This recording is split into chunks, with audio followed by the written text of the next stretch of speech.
Resolução da prova de Física do Enem de 2023, tá? O material que a gente está utilizando vai estar nos comentários do vídeo, certo? Então, nós temos aqui, ó, Enem 2023, Física.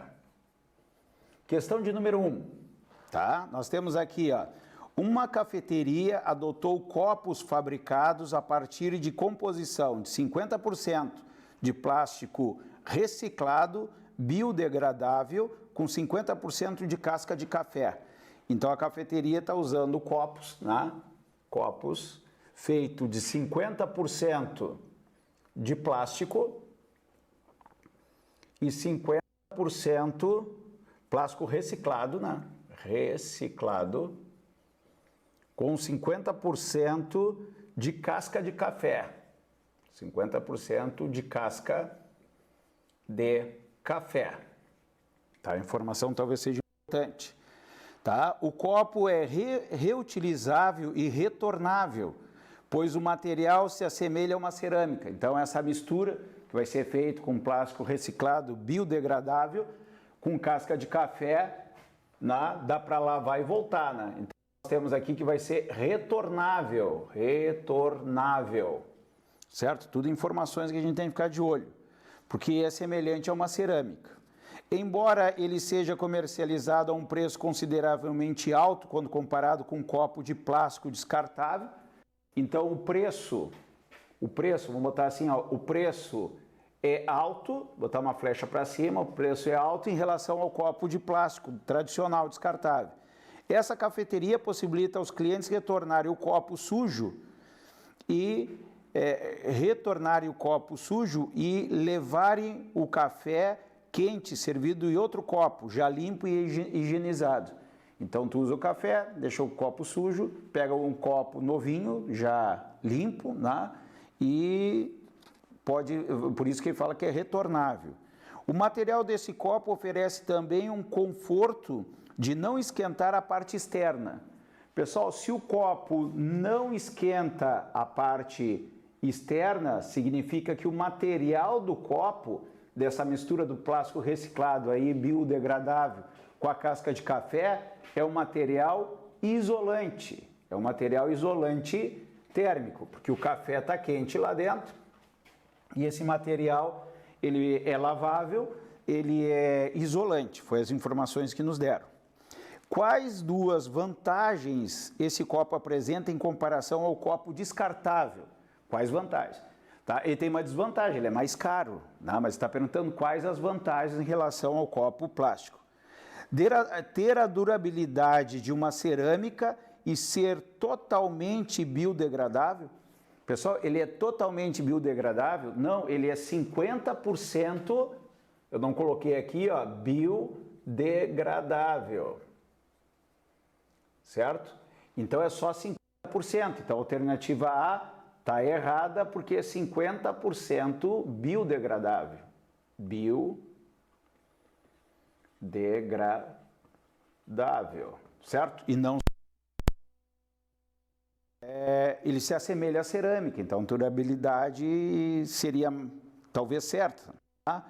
B, ser tão durável quanto a cerâmica e de alta condutividade térmica. Pessoal, o que é um material de alta condutividade térmica? O nome já diz, condutividade térmica, mostra se o material é mais condutor, mas ele é isolante. Então, o K, que a gente chama de condutividade térmica,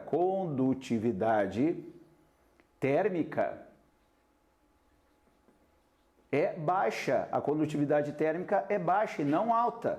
Então, a B está errada também, porque K tem que ser baixo e não alto, que é a condutividade térmica. Ser um material mau condutor térmico. Opa, aí me serve, ó, ele é mau condutor térmico, ele é isolante. Mau condutor térmico. E aumentar o resíduo biodegradável na natureza? Não, ao contrário. Se eu estou pegando esse plástico reciclado, eu estou diminuindo da natureza. Não é o resíduo biodegradável, não estou aumentando. Eu estou reaproveitando uma coisa que já está na natureza, que é um problema, e eu estou reduzindo esse problema, certo? Tá? A primeira parte está correta, mas a segunda está errada. A D, tá, botar aqui, a C está errada também. tá? Porque eu estou diminuindo o material biodegradável.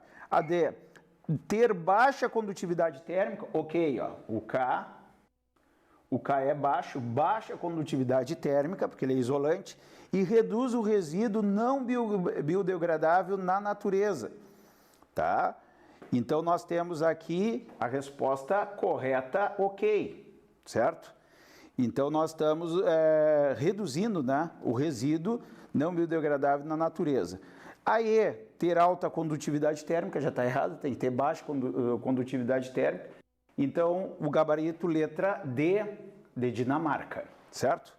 Questão de número 2. Questão de número 2, tá? O petróleo é uma matéria-prima muito valiosa e métodos geofísicos são úteis à sua prospecção. É possível identificar a composição de materiais estratificados medindo-se a velocidade de propagação do som, que é uma onda mecânica, não é? Através dele. Considere que uma camada de 450 metros de um líquido se encontra preso no subsolo entre duas camadas rochosas, conforme o esquema. Então, eu tenho duas camadas rochosas aqui, eu tenho um líquido no meio, tá aqui, ó, líquido no meio, tá? Então, aqui é rocha, e eu tenho aqui uma camada de 450 metros de um líquido, certo? É o que está dizendo. Um pulso acústico que gera uma vibração mecânica é emitido a partir da superfície do solo. Lá em cima eu tenho a superfície do solo e eu emito um pulso acústico, um som. Estou emitindo um som. Onde são posteriormente recebidas duas vibrações refletidas, dois ecos. Tu emite o som e fica esperando o eco. Só que chega a 2 ecos. Agora a gente vai ver por quê. A primeira corresponde à reflexão do pulso na interface superior do líquido com a camada de rocha. Então, um dos pulsos vem, bate na camada superior do líquido com a rocha e volta. Isso é um pulso, certo? E a segunda vibração deve ser a reflexão do pulso na interface inferior. Deve ser do líquido aqui, estamos falando do líquido, ó. Esse é o primeiro, botar assim, ó, primeiro. E o segundo vai lá embaixo, na camada inferior do líquido, e volta. Eu tenho aqui o segundo eco, vamos dizer assim. Então, tu emite essa vibração, escutou a primeira, que foi refletida na parte superior do líquido, e depois escuta a segunda, que foi refletida na parte inferior do líquido. O tempo entre a emissão do pulso e a chegada do primeiro eco é 0,5 segundos. Ou seja, largou o pulso, o primeiro eco chega em 0,5 segundos. Vou chamar tempo 1, que foi a primeira reflexão, certo? E o segundo eco chega, tempo 2, em 1,1 segundo, após a emissão do pulso. A velocidade do som da camada do líquido em metros por segundo é de quanto? Tu quer saber a velocidade, né? Qual é a velocidade que tem aqui dentro do líquido? Eu vou chamar de V. Bom, o que acontece? Dentro do líquido ali, a velocidade daquele som vai ser constante, porque a velocidade de uma onda depende do meio. Então, no momento que entrou no líquido, chega com uma velocidade, ele vai com a mesma velocidade, vai bater lá no fundo e vai voltar com a mesma velocidade. Então, eu posso aplicar a formulazinha Deus vê tudo, que é para situações de velocidade constante. Pessoal, por que deu essa diferença de tempo aqui dos ecos? Porque um bateu na parte de cima da camada e outro bateu na parte de baixo da camada. Então, o segundo eco se atrasou porque ele andou uma distância a mais. Que distância a mais que andou o segundo eco? Olha só, aqui subiu e desceu. Esse também sobe e desce. Só que o segundo eco, ele desce no líquido e sobe. Isso aqui é o que ele anda a mais.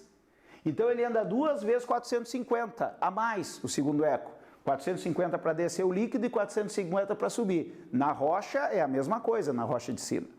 Então, eu tenho aqui 2 vezes 450. A distância 2 vezes 450. Foi a diferença de percurso do segundo eco. E o segundo eco se atrasou quanto tempo? A diferença de tempo, 1,1 segundo menos 0,5. Então, a diferença de tempo foi de 0,6 segundos. Por que ele se atrasou 0,6 segundos? Por que ele andou, segundo o eco, 0,6 segundos a mais? Porque ele andou 2 vezes 450 metros, a mais do que o outro. Então, a velocidade da onda dentro do líquido vezes o tempo de 0,6. 450 vezes 2 vai dar 900. 900 é igual a 0,6 V. Aqui eu vou ter que a velocidade é de 900 dividido por 0,6. Vamos multiplicar por 10 em cima e embaixo, fica 9.000, dividido por 6. Observe que são múltiplos de 3. 9.000 dividido por 3 dá 3.000. E 6 dividido por 3 vai dar 2. 3.000 dividido por 2 vai dar uma velocidade de 1.500 metros por segundo. Bom, 1.500 metros por segundo é a velocidade do som dentro da água, tá? Então, provavelmente seja uma água aí que a gente tem como líquido. Não falava no enunciado, não podia ter essa ideia aí, mas no cálculo deu 1.500 metros por segundo. A resposta seria a letra D, de Dinamarca. Questão de número 3. Questão de número 3. Uma concessionária é responsável por um trecho de 480 quilômetros de uma rodovia. Então, a gente vai ter uma rodovia aqui e a distância é de 480 quilômetros, tá?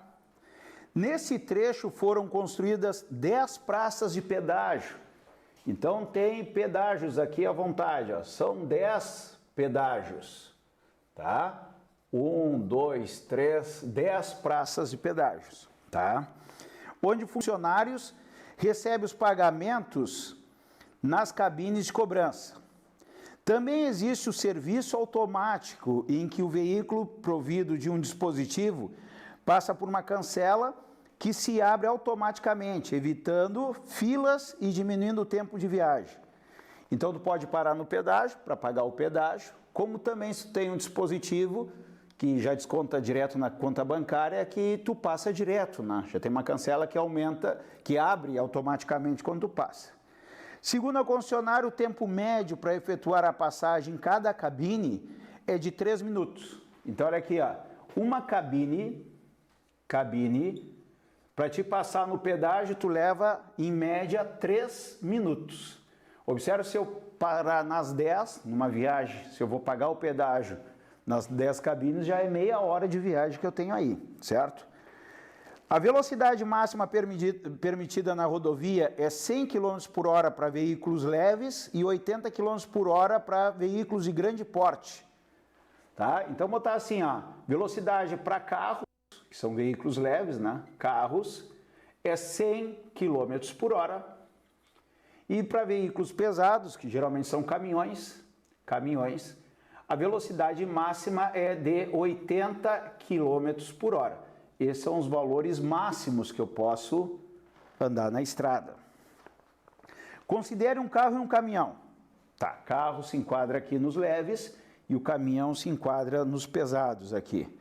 Tá? Considere um carro e um caminhão viajando, ambos com velocidades constantes. Então, vai andar sempre com a mesma velocidade, constante e iguais a máximas permitidas. Então, o caminhão vai andar sempre... Caminhão vai andar sempre a 80 km por hora e o carro vai andar sempre a 100 km por hora. Um veículo que anda a 100 km por hora ele é mais rápido do que um veículo que anda a 80 km por hora. Tá? Máximas permitidas. E que somente o caminhão tem o serviço automático de cobrança. O caminhão que ele anda mais lento na estrada, ele tem essa cancela automática. Tá? Comparando com o caminhão, quantos minutos a menos o carro leva para percorrer toda a rodovia? Tá, peraí que pegar aqui o carro e o caminhão viajando ambos com velocidades iguais à máxima permitida e que somente o caminhão tem esse serviço automático. Então ele está me dizendo que o carro vai ter que parar nas praças de pedágio, tá?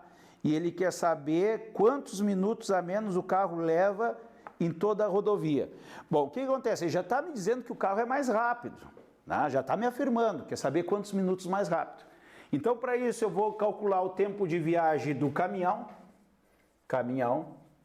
Vamos fazer do caminhão primeiro, que o caminhão não para nos pedágios, tá? Como diz que ele anda com velocidade constante no valor máximo, velocidade constante eu posso usar o Deus vê tudo. Ó. Deus vê tudo. Os 480 km os dois vão percorrer, tanto o carro quanto o caminhão. Então vamos botar aqui 480. A velocidade do caminhão, estou calculando o caminhão é de 80 km por hora. Aqui eu vou ter o tempo em horas, tá? Corta, meu tempo vai ser 48 dividido por 8.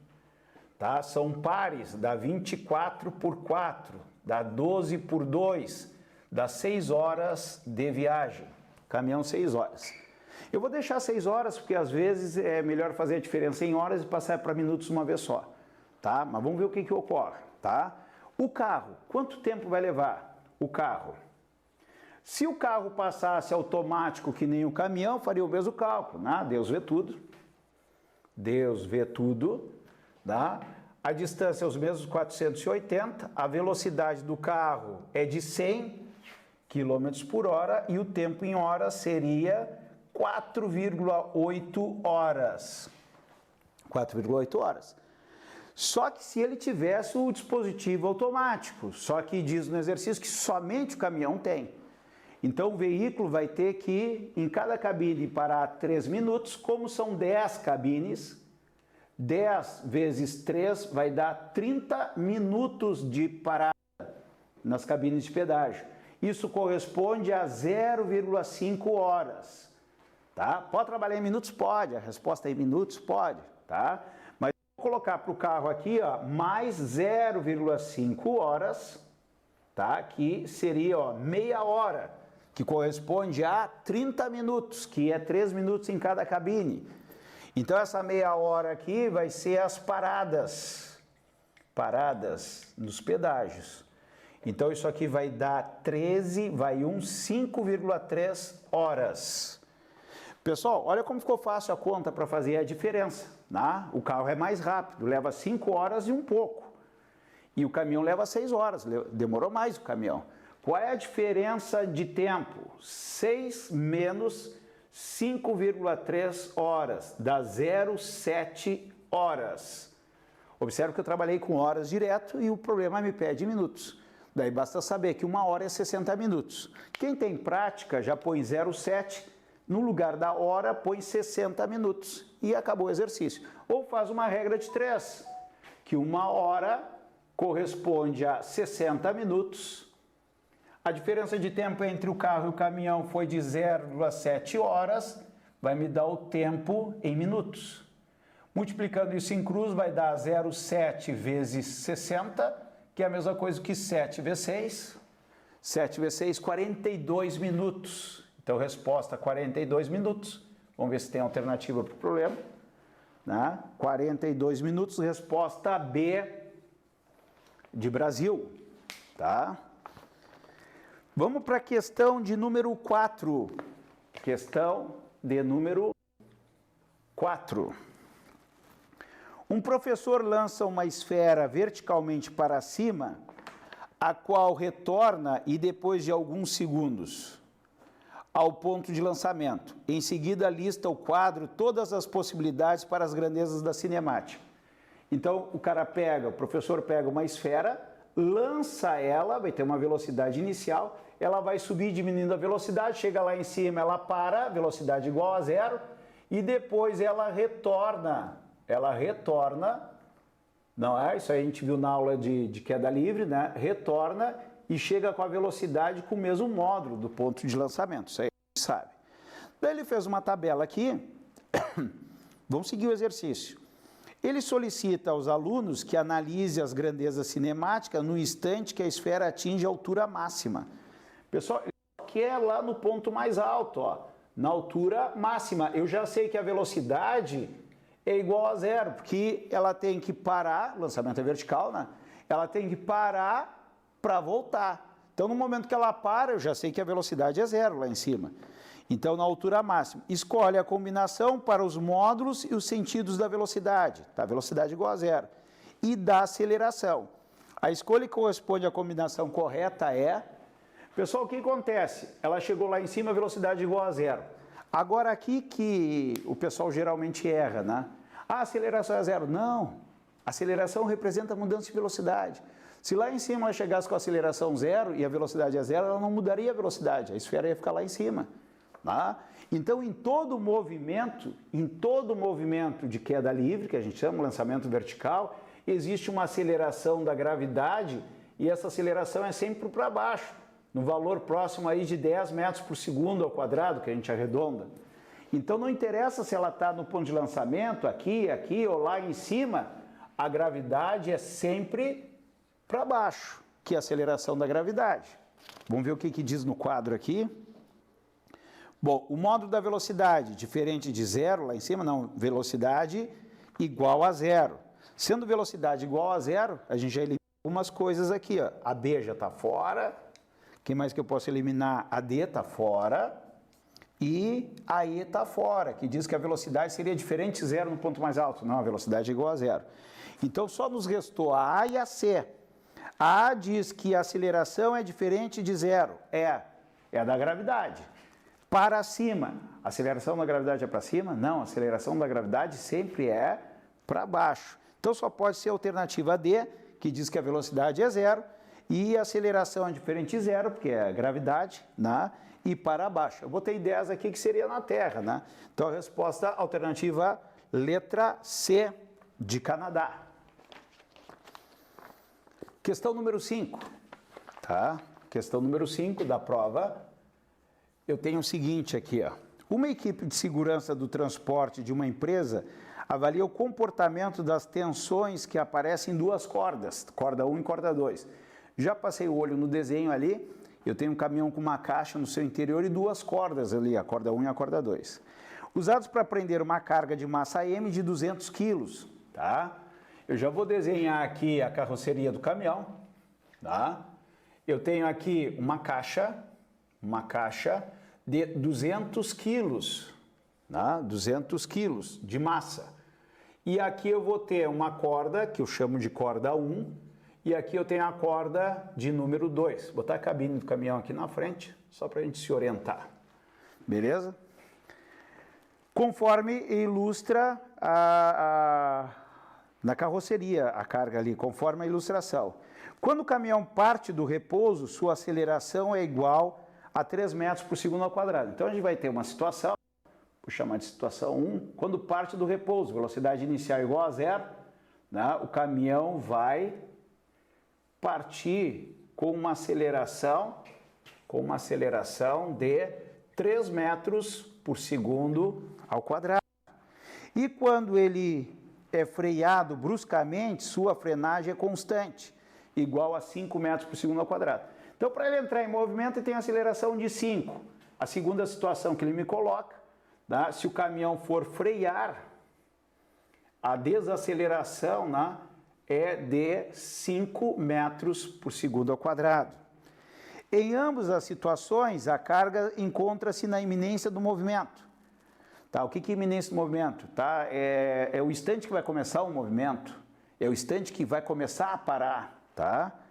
E o sentido do movimento do caminhão está indicado na figura. Tá? O caminhão está andando para cá, né? O caminhão está andando para cá, que ele vem mostrando aqui. O coeficiente de atrito estático entre a caixa e o assoalho da carroceria é igual a 0,2. O coeficiente de atrito aqui, ó, existe um atrito entre a caixa e o fundo do caminhão, e o coeficiente de atrito que foi dado é de 0,2. Então, é um exercício que vai envolver força de atrito.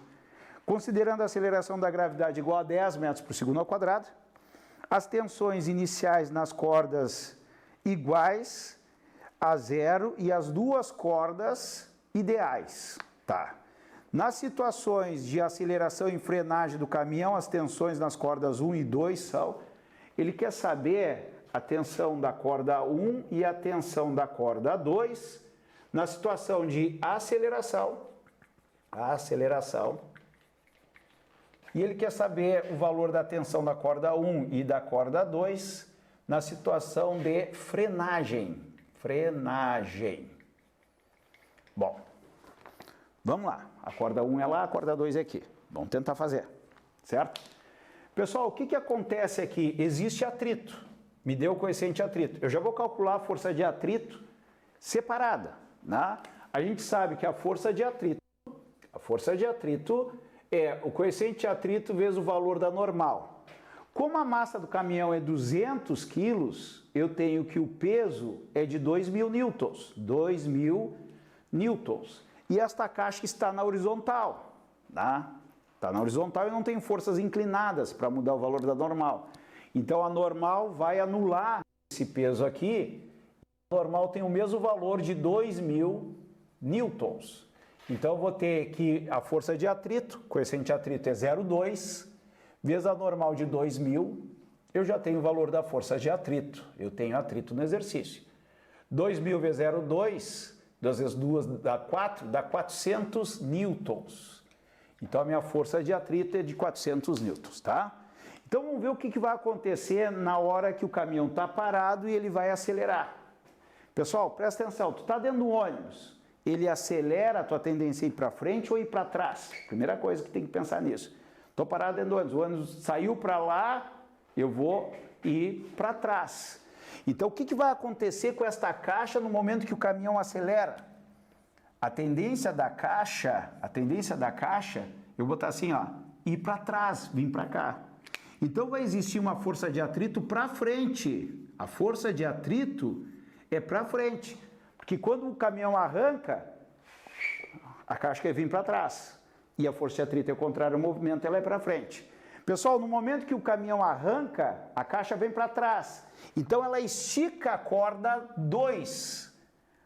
Ela estica a corda 2, tenta segurar ela, T2. E a corda 1 vai se encolher. Então a corda 1 vai ficar encolhida. E quando uma corda está encolhida, né, ela está fazendo barriga, né, o que acontece? Ela não tem tração, ela só vai ter tração quando ela está esticada. Então daqui eu já sei que a tração 1 é igual na corda 1, mas a 2 segura tudo. Bom, como é que eu vou saber o valor da tensão 2? Eu vou aplicar a segunda lei de Newton, que é força resultante é igual a massa vezes a aceleração. Qual é a resultante? A soma de T2 mais a força de atrito é igual a massa vezes a aceleração. A tração 2 é o que eu quero achar. A força de atrito eu calculei separado aqui, dá 400. A massa da caixa é 200. E a aceleração, quando vai acelerar, é de 3. Então eu vou ter que T2 vai dar 200 vezes 3 dá 600. Esse 400 passa como negativo para o outro lado, menos 400. Eu tenho que a tração 2 é de 200 newtons. 200 newtons.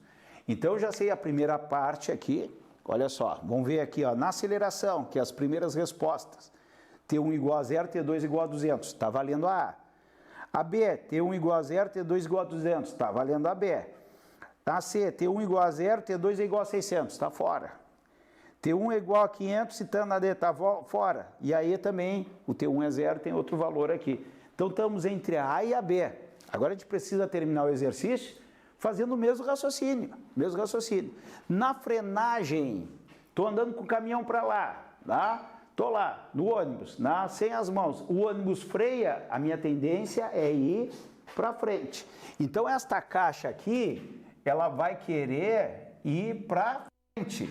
Pessoal, se ela tenta ir para frente, o atrito que existe entre ela e o chão do caminhão vai ser contrário ao movimento. Se ela tende para ir para lá, minha força de atrito é para cá. Minha força de atrito é para cá. Qual corda que vai esticar? Pessoal, qual corda que vai esticar? A caixa vai ir para frente. Então, a corda de trás que vai tentar segurar. Quem é que vai tentar segurar? É a corda 1. Então, aqui eu vou ter a tração T1. Ó. T1 tentar segurar. E a corda 2 vai ficar frouxa. Porque a caixa ela vai ir para frente na hora da frenagem. Então, aqui T2 é igual a 0. T2 igual a 0. A gente está entre A e a B.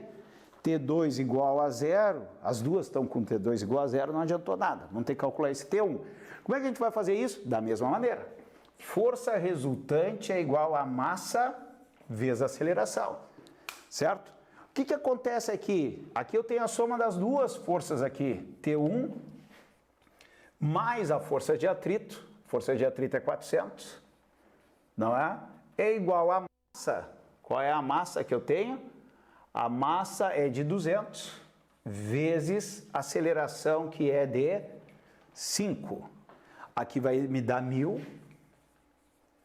não é? E aqui eu tenho T1 e o 400 vai passar negativo para o outro lado, menos 400. T1 é igual a 600 newtons. Então, teria a segunda resposta com T1 igual a 600 newtons. Existe essa resposta? T1 igual a 600. Resposta letra A de América. Então, a questão número 5, questão difícil, né? Eu vou dar uma olhada no gabarito aqui, 5A de América, fechamos. Tá? Uma questão mais difícil. Vamos para a questão de número 6. Questão de número 6. Polias, né? Questão de polias. Vou fazer o desenho já aqui, tá? Eu tenho uma polia fixa, tá? Essa questão bem rápida aqui. Aqui eu tenho uma polia fixa também e outra polia fixa aqui embaixo aqui e outra polia fixa, tá? E eu tenho uma corda passando aqui, vou tentar fazer de outra cor aqui, ó. Vai ter uma força F aqui, a corda passa por aqui, passa na polia, passa por aqui, desce aqui e pega um corpo aqui com massa M1. Esse é o desenho que aparece. Tá? Usou o M maiúsculo aqui, vamos botar maiúsculo para ficar igual da prova aqui. M1.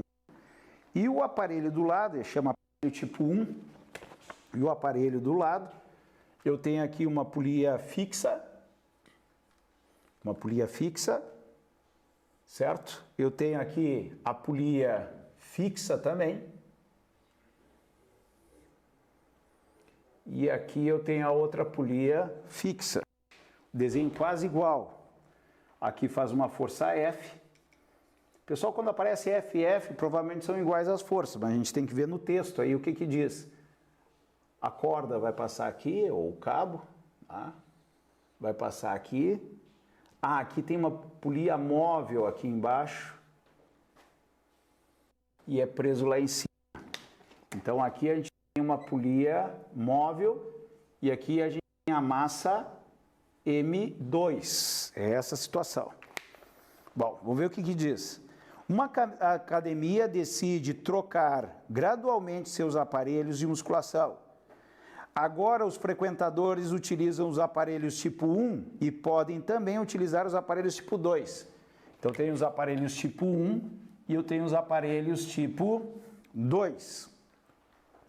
Representados na figura, para elevar a carga, as cargas correspondentes às massas M1 e M2, com velocidade constante, a fim de que o exercício seja realizado com a mesma força F, o que eu falei para vocês.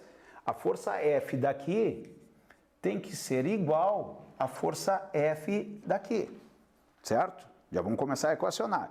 Os usuários deveriam orientar a respeito da relação que existe entre as cargas dos dois tipos de aparelho, já que as polias fixas apenas mudam a direção da força. Olha só, está dizendo que as polias fixas só mudam a direção da força. Então a força CF de um lado, isso é importante, pessoal. A polia fixa, se eu tenho aqui um peso aqui, ó, com uma força F, aqui é F também. Já as móveis, se eu tenho um F aqui, vai ser a metade do F aqui e a metade do F aqui, ó. Tá? Tenho duas cordas de um lado e uma do outro. Então a soma dessas duas tem que ser igual a essa aqui. Se o sistema estiver parado, se o sistema estiver com velocidade constante. Vamos ver o que que diz aqui a respeito da relação.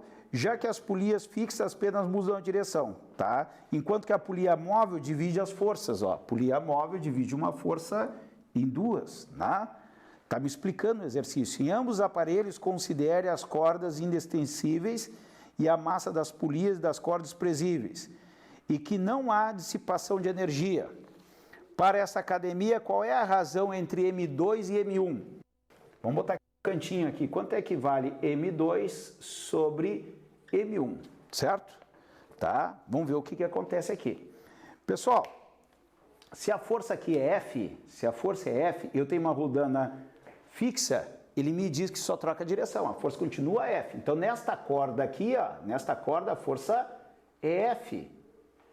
Outra polia fixa, se aqui é F desse lado, aqui também é F. E aqui, quanto é que é? Aqui é F também. Então, esta corda aqui está fazendo uma força F para equilibrar quem? M1 vezes G. Ah, de onde é que tu tirou M1 vezes G? Pessoal, isso aqui é o peso do corpo 1. A força F é M1 vezes G. Beleza? Vamos ver o segundo equipamento faz a mesma coisa, certo? Pessoal, se aqui a força é F, olha só, se aqui a força é F, nesta corda aqui também é F. Por quê? Porque isso aqui é uma polia fixa, que só troca a direção da força, não divide a força. Diz no enunciado, tá? Outra polia fixa, se aqui é F, aqui é F. Outra polia fixa, se aqui é F, aqui é F. Pessoal, mas se aqui é F, aqui não vai, esse F não vai ser igual ao peso. Por quê? Porque eu tenho outra corda aqui do outro lado. Se aqui é F, aqui é F também. Então, na realidade, o peso aqui, ó, peso 2, que é M2 vezes G, ele é igual a 2F. Eu tenho 2F para cima para segurar o peso. Então, aqui diz F, ó, não diz 2F. Então, vou ter que dar uma ajeitadinha aqui, ó. Esses 2F mais F, tem que ser igual ao peso 2, que é M2 vezes G. Se eu isolar o F daqui, F fica M2 vezes G dividido por 2. Agora sim eu posso botar a força F daqui, ó, vai ser quanto? M2 vezes G dividido por 2. Quando eu cortar a gravidade dos dois lados, eu tenho que M1 é igual a M2 sobre 2. Agora eu só vou acertar a resposta para achar o gabarito. De que maneira que eu vou fazer isso? Eu tenho M2 sobre M1, é o que pede a relação M2 sobre M1. Esse 2 passa multiplicando para cá, 2M1 é igual a M2. Como é multiplicação, esse 2 passa dividindo. Eu vou ter que M2 sobre M1, ó, M2 sobre M1 é igual a 2. Vamos ver se existe a resposta 2. Alternativa que dá 2, resposta D de Dinamarca. Resposta D de Dinamarca. Questão de número 7. Questão de número 7. O manual de um automóvel alerta sobre os cuidados em relação à pressão de ar no interior dos pneus. Recomenda-se que a pressão seja verificada com os pneus frios, a temperatura ambiente. Um motorista desatento a essa informação realizou uma viagem longa sobre o asfalto quente e em seguida verificou que a pressão P0 no interior dos seus pneus não era a recomendada pelo fabricante. Na ocasião, a temperatura dos pneus era T0, certo? E após um longo período de repouso, os pneus do carro atingiram uma temperatura T. O que acontece? Se começa a andar de carro, começa a ter aquecimento. Aumentando a temperatura, tá? Como o ar dentro dos pneus, nos livros de física, né, se considera que é um gás ideal, eu posso aplicar a equação de Clapeyron. PV é igual a nRT. O N é constante, né? Só se esvaziar o pneu ou entrar ar, mas a matéria que vai ter ali é a mesma, né? O R é uma constante, que é a constante universal dos gases perfeito, e geralmente esse exercício de pneu se considera que o volume do pneu é o mesmo, né? Então aqui eu tenho que pressão e temperatura é diretamente proporcional. Então se tu rodar muito com o pneu numa viagem, ele vai aquecer e vai dar uma pressão maior. Então ele diz que no início tem uma pressão P0 e uma temperatura T0, e depois a temperatura passa para T. Durante o resfriamento não há alteração do volume dos pneus. Eu já cortei lá, ó. O V eu já cortei, tá? Mas está me dizendo que o volume é constante. Tudo isso é constante. Então chega à conclusão que pressão e temperatura são grandezas diretamente proporcionais, tá? E a quantidade de ar no seu interior também está me dizendo que a quantidade é o mesmo, então o N é o mesmo, número de mols é o mesmo, que é massa pela massa molar, ou seja, a matéria que está ali dentro é a mesma, né? Considere o ar dos pneus de um gás perfeito, também denominado gás ideal, eu já tinha falado isso antes. Aí se não for gás ideal, daí a gente não tem como resolver na física, tá? Então os exercícios sempre vão considerar como se fosse um gás ideal. Durante o processo de resfriamento, os valores de pressão em relação à temperatura P e T são representados pelos gráficos. Pessoal, as grandezas é diretamente proporcional, né? Entra nas nossas aulas de matemática, a gente viu que tudo que é grandeza é diretamente proporcional. Para nós aqui, tá? O NR dividido pelo V é uma constante. O gráfico sempre é uma reta que passa pela origem. No caso de física aqui, não pode passar pela origem. Por quê? Porque a origem é o 0 Kelvin. Olha os eixos aqui, ó, tá tudo temperatura em Kelvin. Matematicamente, ó, P por T. Matematicamente o gráfico seria assim, Matematicamente o gráfico seria assim. Na física, a temperatura é em Kelvin. E a origem seria o 0 Kelvin, que a gente considera ideal, que não se atinge. Então tem que ser um gráfico com essa configuração. Olhando a única afirmativa que nós temos, o gráfico com esta configuração, é a afirmativa letra E, de Espanha. Tá? Um gráfico crescente, né? Diretamente proporcional. Por que que tem essa flecha para baixo aqui, ó? A transformação acontece nesse sentido. Por quê? Porque diz que ele andou, que aqueceu os pneus, então a temperatura dele estava alta, olha lá, T0. E depois ele deixou resfriar, a temperatura menor, por isso que o processo é nesse sentido. Mas só em saber que é diretamente proporcional a uma reta, já se marcaria a letra E, e a resposta correta é a letra E mesmo, certo? Questão de número 8. Questão de número 8. Em uma indústria alimentícia, para a produção de doce de leite, utiliza-se um tacho com paredes oca com uma entrada de vapor de água a 120 graus Celsius e uma saída de água líquida em equilíbrio com vapor de 100 graus Celsius. Bom, o que é um tacho? Um tacho é um recipiente, tá? Um recipiente com paredes duplas. Tu pode imaginar o recipiente do jeito que tu quiser, tá? Eu vou imaginar um recipiente assim, ó. O recipiente é com paredes duplas. Dentro desse recipiente aqui a gente vai ter lá o leite para fazer o doce de leite. E ele diz que tem uma entrada aqui, tá? E tem uma saída aqui, tá? Eu vou ler de novo que tá muita informação, né? Na hora da prova a gente tá com a caneta sublinhando ali o que é importante. Então vamos ver o que acontece, ó. Na entrada, vapor a 120 graus Celsius.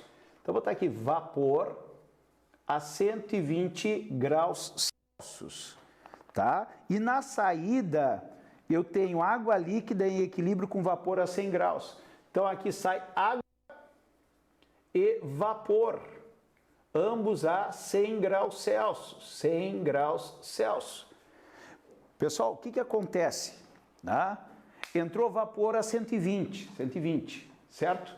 O vapor, se ele perde calor, ele vai se transformar na fase líquida, né? Nós temos aqui sólido, líquido e o estado gasoso, tá? Se perder calor, ele vai se transformar na fase líquida, certo? Só que ele não se transforma na fase líquida a 120. Ele tem que baixar até 100 graus, né? Vai perdendo calor, a temperatura dele está 120, ele baixa até 100 graus. E a 100 graus começa a transformação de vapor em líquido. E observa que ele não dá tempo de transformar tudo na água, tudo em líquido. Né? Porque fica, eu vou usar o termo meio a meio, mas fica as duas quantidades. Então o exercício começa com vapor em alta temperatura e termina com a transformação do vapor em água, certo?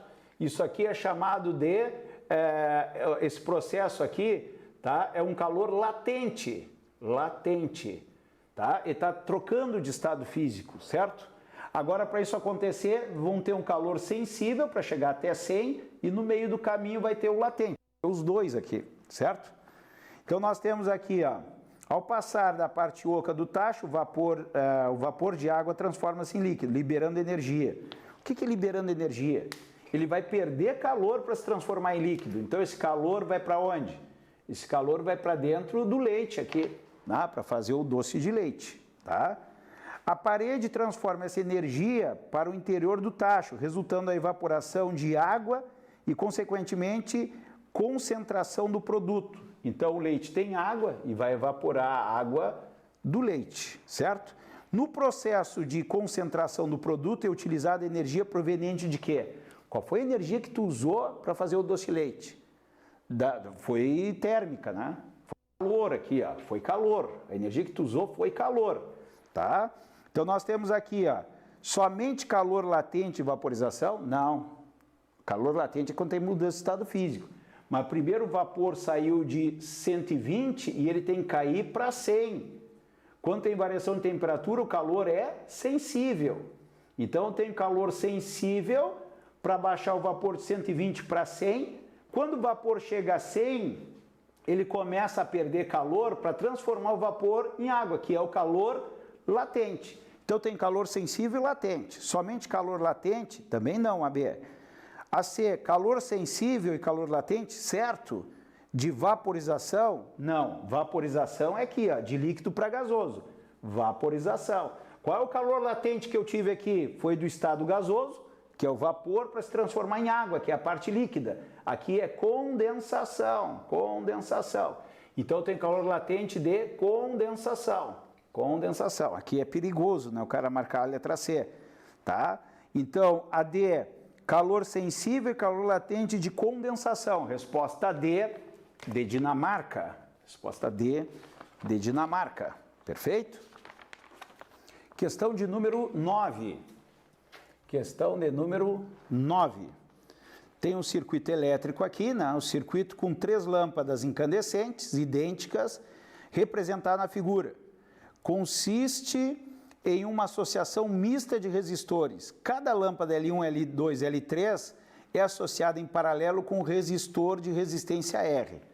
Então, já vou fazer aqui, ó, a lâmpada 1 e com o resistor R. Com o resistor R, são 3 lâmpadas, né?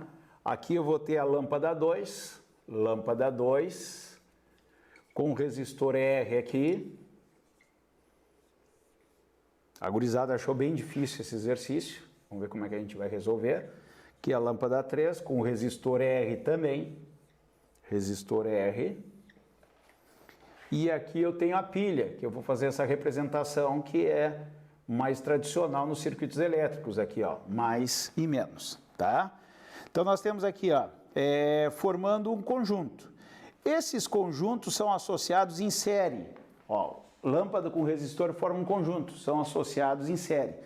Ou seja, a corrente que vai sair daqui, ó, a corrente que vai sair daqui vai se dividir uma parte por cima, outra por baixo, se junta a mesma corrente aqui, uma parte em cada lado aqui, se junta, vai aqui, uma parte por cima, outra parte por baixo e volta aqui, tá? Então, esta corrente que eu vou chamar de I aqui, ó, esta corrente de I é a mesma em todos aqui, tá? Por que não botou meio I ali no resistor na lâmpada? Não sei, tá? Não sei o valor do resistor, não sei a resistência da lâmpada, tá? Mas vai se dividir. Tendo todas as lâmpadas com o mesmo brilho quando ligada na fonte de energia. Ele fala que as lâmpadas são iguais, não fala? Tá? Mas todas têm o mesmo brilho, tá? Se todos têm o mesmo resistor, é tudo igual ali, esses kits de lâmpada com resistor, né? Tá? Após vários dias de uso, a lâmpada L2 queima, enquanto que as demais permanecem acesa.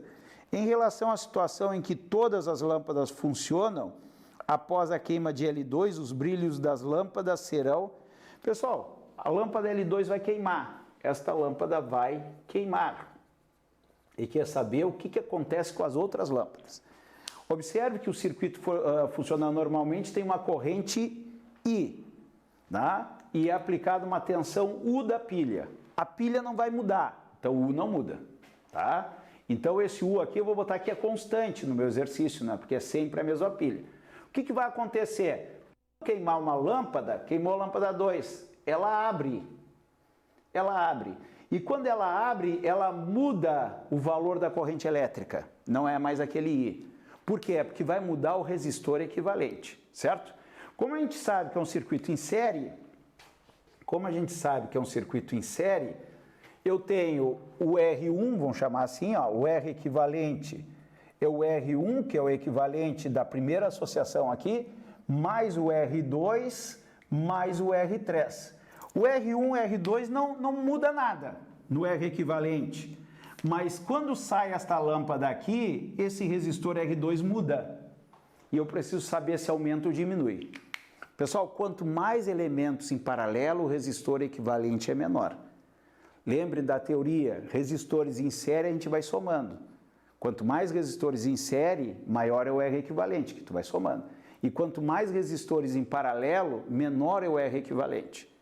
Tá? Então, o que vai acontecer quando queimar? Eu diminuir os resistores, o meu R equivalente vai aumentar. Porque se eu botasse mais resistores, o R equivalente ia diminuir em paralelo.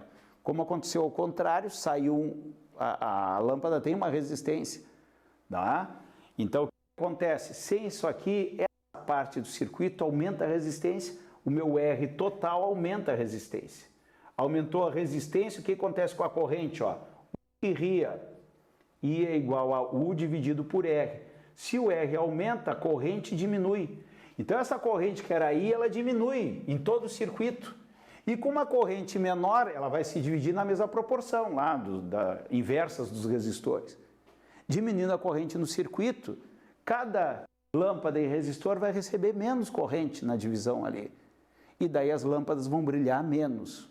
Então, como a corrente diminui do circuito, cada lâmpada que sobrou, cada lâmpada recebe uma corrente menor. E como a potência, que é o brilho, né, é RI ao quadrado, ó, se diminui o I, diminui a potência, diminui o brilho das lâmpadas. Então, a resposta tem que estar associada a alguma coisa de redução. Então, está perguntando aqui, ó, em relação aos brilhos das lâmpadas serão os mesmos, mais intensos, menos intensos, tá? Menos intenso nas duas que sobraram. Então, a resposta é a letra C, de Canadá. As outras dizem menos intenso em 1 e o mesmo em L3, não. Mais intenso em 1, não. Nas duas, porque os dois kits vão receber a mesma corrente, ó, vai ser reduzida para os dois. Tá? Uma questão que o pessoal reclamou bastante, achou difícil, né? Questão de número 10. Questão de número 10. O fogão por indução, a gente falou bastante ano passado, antes da prova, né? Fogão por indução funciona a partir do surgimento de uma corrente elétrica induzida no fundo da panela, com consequente transformação de energia elétrica em calor por efeito Joule, certo? A principal, porque é calor em efeito Joule, tá? A gente estudou o funcionamento do fogão de indução e a panela tem sido material ferromagnético, que daí vai funcionar como se fosse um transformador. E a panela é o secundário. Surgem correntes de indução dentro da panela e essas correntes provocam o aquecimento, que é o efeito Joule. A principal vantagem desses fogões é a eficiência energética, que é substancialmente maior do que as dos fogões convencionais. A corrente elétrica mencionada é induzida. Bom, como é que funciona aqui? Tá? Vamos fazer um esquema aqui. Ó. A gente tem o vidro, né? A gente tem o vidro do fogão de indução e na parte baixa aqui a gente tem uma bobina, como se fosse o transformador. Isso aqui é ligado na corrente alternada, certo? Bom, quando eu coloco uma panela e esta panela é de material ferromagnético, ó, ferromagnético, certo? O que vai acontecer? Vai funcionar como o circuito secundário, como se fosse um transformador. A corrente é alternada, uma hora vai, outra hora vem, e passando corrente na espira, eu vou ter um campo magnético. Só que esse campo magnético, dependendo do sentido da corrente, ele é para cima, quando volta é para baixo. Então tem uma variação do campo magnético, e a gente sabe que o fluxo magnético é BA cosseno θ. Se eu variar o campo, eu vou ter uma variação do fluxo. E esta variação do fluxo vai me induzir correntes dentro da panela. E esta corrente dentro da panela vai me aquecer o alimento lá por efeito Joule, certo? Bom, a pergunta é mais simples do que toda essa explicação. A corrente elétrica mencionada é induzida por radiação? Não. Na radiação, os processos de calor lá. Condução também é questão de calor. Por um campo elétrico variável? Não. O que está variando? É o campo magnético, uma questão magnética, lei de Lenz, lei de Faraday, que a gente estudou. Campo magnético variável, resposta à letra D, de Dinamarca. Ressonância eletromagnética também não tem nada a ver. Então, resposta D, porque uma variação no campo vai dar uma variação de fluxo. Quando varia o fluxo, surge uma força eletromotriz induzida, e com essa força eletromotriz induzida, se tiver um circuito fechado, aparece uma corrente induzida, tá? Então, lá na parte de indução eletromagnética, tá? Questão de número 11. Questão de número 11. Na tirinha de Maurício de Souza, os personagens Cebolinha e Cascão fazem uma brincadeira utilizando 2 latas e um barbante. Tá? Então, isso aqui era uma brincadeira que se fazia, na época que eu era criança, se fazia. Na geração de vocês, não sei se vocês conhecem essa brincadeira. O cara pega 2 copos e coloca um barbante, certo? Como o som é uma onda mecânica, quando se fala dentro de um copo, a corda vibra, né? Levando o som através da corda, que vai lá no outro copo, certo? Ao perceber que o som pode ser transmitido através do barbante, está explicando o que eu expliquei para vocês, resolveram alterar o comprimento do barbante para ficar cada vez mais extenso. As demais condições permanecem inalteradas durante a brincadeira. Na prática, à medida que aumenta o comprimento do barbante, ocorre uma redução de que característica da onda? Pessoal, o que vai passar no barbante? Vai passar som. O que o som é? O som é uma onda. O som é uma onda, certo? Aqui fala em período, né? Fala em amplitude, fala em velocidade, fala em altura. Pessoal, altura tem a ver com a frequência. A gente não estudou esse ano ainda a parte de som. Então, um som alto é um som agudo, né? Eu vou aumentar a frequência. O barbante ia fazer isso, aumentar a frequência. O som ia ficar mais fino, né? Baixar a frequência, o som ia ficar mais grave, tá? Então, a altura não é, tá? Por aumentar o comprimento. Por quê? Porque a frequência, quem emite o som aqui, ó, quem emite o som dá com uma frequência. A frequência é uma característica da fonte. Vai baixar a frequência se o cara falar com a voz mais grave, vai aumentar a frequência se o cara falar com a voz mais aguda. Não é o caso, que ele fala que é inalterado as outras condições, só aumentou o comprimento do fio.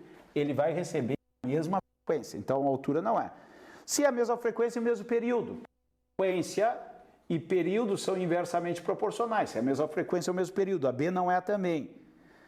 Bom, amplitude é a resposta, depois eu volto nela. Por que não é a mesma velocidade? A velocidade de uma onda depende do meio. O meio é sempre o barbante, vai ter sempre, teoricamente, a mesma velocidade. E o comprimento de onda, né, V igual a lambda F, se a velocidade é a mesma e a frequência é a mesma, o comprimento de onda também é o mesmo. Tá? Só me sobrou a amplitude. O que é a amplitude de uma onda? Pessoal, amplitude, se é som, amplitude é o volume do som, a intensidade do som. Então, quando a gente grava no nosso celular um áudio, fica aquelas, né, que parece um eletrocardiograma.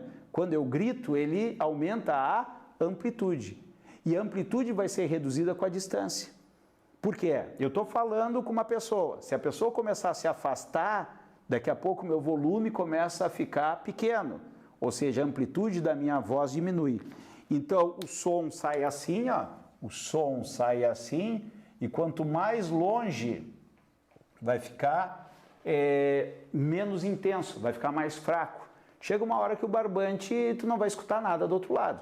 Então a resposta é amplitude, resposta C de Canadá. Questão de número 12. Questão de número 12, tá? Informações digitais, dados, são gravadas em discos ópticos, como CDs e DVDs. Tá? Já é uma mídia mais antiga, né? Mas apareceu na prova. Na forma de cavidades microscópicas. Então, nos CDs tem cavidades, né, microscópicas ali. A gravação e a leitura óptica dessas informações são realizadas por um laser, fonte de luz monocromática. Tá? Então, a gente tem aqui, a gravação é feita por um laser. O laser é uma luz bem forte de uma cor só. Temos laser vermelho, né?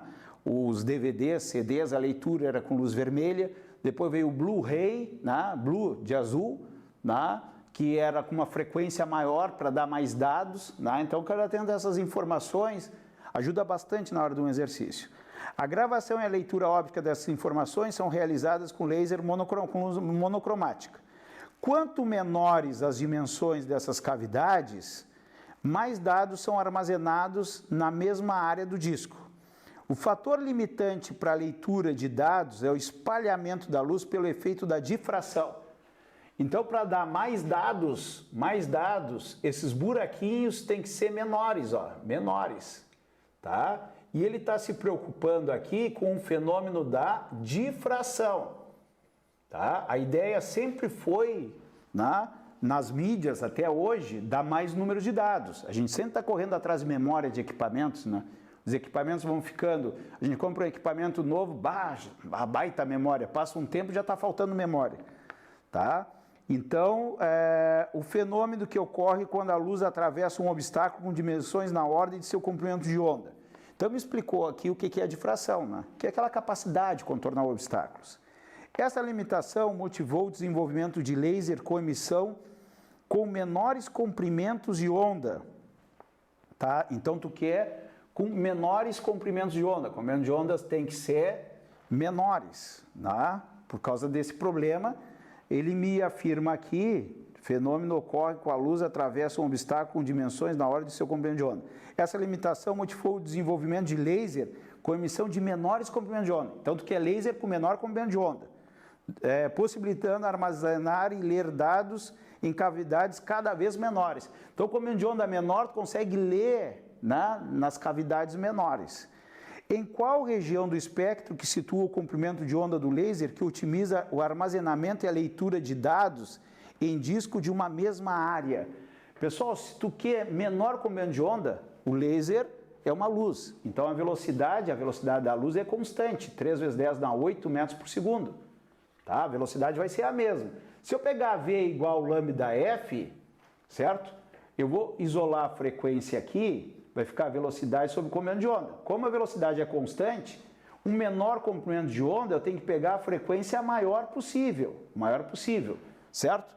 E na frequência do espectro da luz, tá? A gente tem que saber o espectro todo, aquele Raman, lux, gama, tá? Mas dentro da luz visível, a gente tem o vermelho, nós temos o alaranjado, nós temos o amarelo, nós temos o verde, o azul, o anil e o violeta. E a frequência aumenta nesse sentido. Uma dica para a gente saber que a frequência aumenta nesse sentido, que o nome das ondas, a principal característica é a frequência. Acima do violeta eu tenho o ultravioleta, tá? Abaixo do vermelho eu tenho o infravermelho. Infra é abaixo, porque a frequência do vermelho é baixa. E o violeta acima tem o ultra, ou seja, acima do violeta, porque o violeta tem a maior frequência. Então, se eu quero a maior frequência, eu vou usar o violeta. Tem resposta violeta. Se não tivesse, eu ia para o anil, o azul. Então, violeta é a resposta do meu laser. Então, resposta letra A de América, tá? Vamos para a questão de número 13. Questão de número 13. O Bluetooth é uma tecnologia de comunicação sem fio, de curto alcance. Tá? A gente tem vários equipamentos, né, fones de ouvido, não é? Que vocês usam sem fio e estão usando essa tecnologia. Presente em diferentes dispositivos eletrônicos de consumo. Ela permite que aparelhos eletrônicos diferentes se conectem e troquem dados entre si. Outro exemplo, fone de ouvido, teclado sem fio, mouse sem fio, tá? Então, no padrão Bluetooth, denomina-se de classe 2 as antenas que transmitem sinais de potência igual, ele me dá a potência do sinal, o aparelho que vai transmitir, né, a potência de 2,4 miliwatts. Cuidado aqui, mili é 10 na menos 3. E possibilitam conectar dois dispositivos distanciados até 2 metros. Então, eu posso conectar né? Eu vou ter aqui o meu equipamento que vai transmitir a onda, né? Meu equipamento. Às vezes a gente coloca um teclado sem fio, né? A gente vai colocar ali na USB ali, e ele vai transmitir e o teclado vai captar. Aqui ele está me dizendo que é uma distância até 10 metros. 10 metros. Considere que essa antena se comporta como uma fonte puntiforme que emite ondas eletromagnéticas esféricas e que a intensidade do sinal é calculada pela potência por unidade área. Ó, ele me dá a fórmula, ele me diz aqui, olha só, que a intensidade do sinal, o I, tá, é calculada pela potência por unidade de área. Tá? Isso aqui faz parte da matéria, a gente vai ver, a gente já vai saber da fórmula, mas é dado igual. Por que que ele fala que é em formato esférico?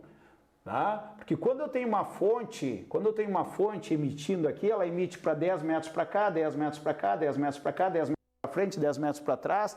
Então imagina 10 metros para todas as direções, vai me dar uma casca esférica. Ele pede para usar o π igual a 3, e para que o sinal seja detectado pelas antenas, o valor mínimo da intensidade em watts por metro quadrado, já me deu aqui, ó. A intensidade é a potência foi dada, 2,4, mili é 10 na menos 3, e a área é a área da casca esférica, que a gente viu na aula de geometria espacial, a parte de esfera, certo? Qual é a área? Pessoal, bastante gente erra aqui, ó. A área é 4πr ao quadrado. Às vezes o pessoal vê esfera aí, põe 4/3 πr ao cubo, isso é volume. Quando é o cubo é volume, quando é quadrado é área. Então a área é 4πr ao quadrado. Como ele manda usar o π igual a 3, facilita bastante, ó. 4 vezes 3, o raio é 10 metros vezes 10 ao quadrado. Então a minha área vai dar 12 vezes 10 na 2 metros quadrados. Ele quer em watts, eu já transformei em watts, botando 10 na menos 3, por metro quadrado, já está em metro quadrado. Então aqui vai dar 12, que eu vou correr a vírgula aqui, ó, para o lado esquerdo, vai ficar 1,2 vezes 10 na 3. Olha só, 12 com 2 zeros, ó, 12 com 2 zeros é 1.200. 1.200 é 1,2 vezes 10 na 3 metros quadrados.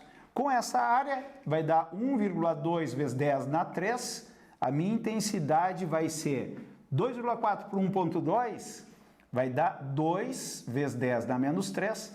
Esse 10 na 3 vai subir com o expoente com sinal trocado, 10 na menos 3. Eu vou ter que a intensidade é 2 vezes 10 na menos 6 watts por metro quadrado.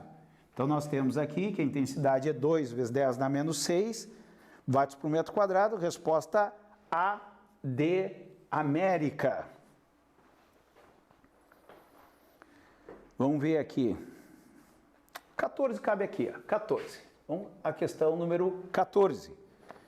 É comum em viagens de avião sermos solicitados a desligar aparelhos cujo funcionamento envolva a emissão ou a recepção de ondas eletromagnéticas como celulares. Então o cara vai voar, tem que desligar o celular, tá? A justificativa dada para esse procedimento é que, entre outras coisas, a necessidade de eliminar fontes de sinal eletromagnéticos. Os celulares funcionam com ondas eletromagnéticas? Sim, com as micro-ondas, na faixa dos micro-ondas, tá? Que pode interferir nas comunicações via rádio dos pilotos com a torre de controle. Pessoal, os celulares, eles usam ondas eletromagnéticas, né? E a comunicação dos pilotos com a torre também usam ondas eletromagnéticas, tá? E a frequência é próxima, por isso que se pede para desligar os celulares num voo. Essa interferência pode ocorrer somente se as ondas emitidas pelos celulares e as recebidas pelo rádio do avião seja o quê? Pessoal, eu vou falar no rádio, aquele rádio do carro comum, né? Cada vez está desaparecendo mais, você já é uma geração que escuta música na internet, mas vocês devem ter um pai, um avô que liga o rádio. Então, para a gente escutar uma determinada rádio, que a gente chama rádio, uma estação de rádio que, de preferência, vai ter uma frequência, tá? 102.1 MHz, 97.1 MHz, 91 MHz. O que é um megahertz? Hertz é frequência. Quando eu coloco o meu rádio numa frequência, eu vou detectar aquela onda que está naquela frequência. Tem outras ondas? Tem, mas eu não vou detectar. Então, o piloto vai detectar uma onda da torre, né? Porque ele está na frequência da torre. Então, qual é o perigo? Um celular está na frequência próxima à frequência da torre. Então, a resposta seria, não, a interferência, as ondas emitidas pelos celulares, as recebidas pelo rádio do avião, forem ambas audíveis? Não, tanto é que a gente não escuta fora as ondas eletromagnéticas. Tiverem a mesma potência? Não, tiverem a mesma frequência. Porque daí o que acontece? Pode a torre pegar a onda, o piloto do avião pegar a onda da torre e a onda de um celular. Escutar os dois e confundir na hora de fazer a manobra. Então não pode ter a mesma frequência. Então resposta C de Canadá, tá? Então frequências iguais vai dar uma interferência, ele vai escutar as duas coisas no aparelho dele, beleza? Pessoal, questão 15 e última da prova de hoje. Entre maratonista, um parâmetro utilizado é a economia de corrida. Economia de corrida, chamado de EC. O valor desse parâmetro é calculado pela razão. Pessoal, o que é razão? Razão é uma divisão. É razão de uma coisa por outra. Sempre quando fala razão, é a primeira coisa que tu lê dividido pela segunda. A razão entre o consumo de oxigênio em ml por minuto. Então, vou ter o consumo de oxigênio, vou chamar de O2 pelo tempo, ó, tá? Que a unidade é ml por minuto, certo? E a massa. Então, como ele fala a razão, ele fala oxigênio por minuto e a massa. Então, a massa vai ser na parte de baixo aqui, que é dado em quilograma do atleta correndo com velocidade constante. Daí diz assim, ó, um maratonista visando melhorar sua performance, auxiliado por um médico, mensura o seu consumo de oxigênio por minuto a velocidade constante. Com base nesse consumo e a massa do atleta, o médico calcula o EC do atleta. A unidade de medida da grandeza descrita por esse parâmetro já está aqui, ó, ml por minuto por quilo, certo? Só que isso é uma divisão. Eu posso dar uma acomodada aqui, ó, e eu tenho uma fração na parte de cima que é ml por minuto e uma fração na parte de baixo que é quilograma por 1. Como é que eu faço isso? É a primeira vezes o inverso da segunda. Então, vou ficar com a unidade ml por minuto quilograma. Qual é a resposta que eu tenho? Ml por minuto quilograma. Resposta B de Brasil. Aqui a gente fecha a prova de física de 2023 do Enem.